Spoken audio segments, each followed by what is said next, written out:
One of my favorite countries in the world was Syria. I've been there many, many times. One of the oldest inhabited cities in the world, Damascus. It was at the wall of Damascus that Saul of Tarsus was put into a basket and lowered.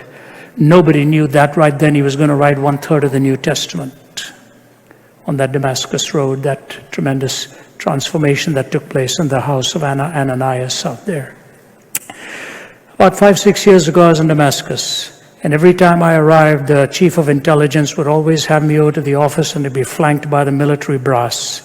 And they put me on the other side of the table. They put some baklavas and coffee in front of you, and none of it you feel like eating or drinking because of the hostile looks.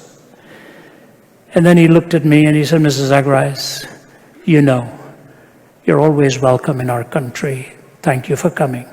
But don't get involved in the politics of this land. I said, you have my word, sir. I never will. I said, but I have a question for you. I know you well enough now.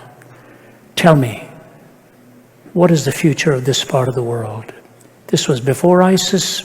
We knew of anything of ISIS, or certainly I didn't know anything of ISIS at that time. He looked at me and he said, you really want to know? I said, yes. He said, if nothing changes in the next 5 years, the whole place is going to blow up. I wonder if he knew he was talking about the deaths of 200 to 300,000 of their own people. He himself was assassinated in the early days. And I think of that beautiful city that has held forth for thousands of years, and we've destroyed it. We destroyed it. We wiped it out.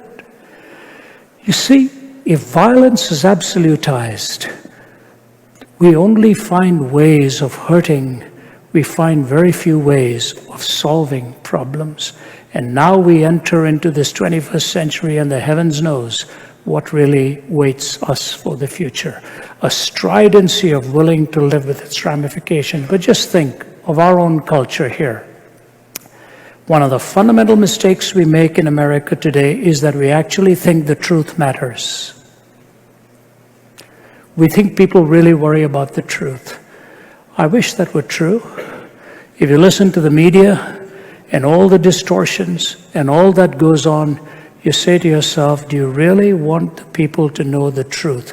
Or have you got an ideology that you want people to latch onto? These are very difficult times to be a student in a Western university where relativism is absolute and where theism is debunked and the vertical is really mocked out of any reasonable discussion. I haunt the university students, university venues. I go there year after year after year. The audience is packed. There's a good side to it. I'm painting for you right now the darker side to it. I'll get to the positive side. So number one is the stridency of willing to live with the ramifications of atheism. Secondly, it is the gathering storm of religious pluralism that has disoriented Western culture.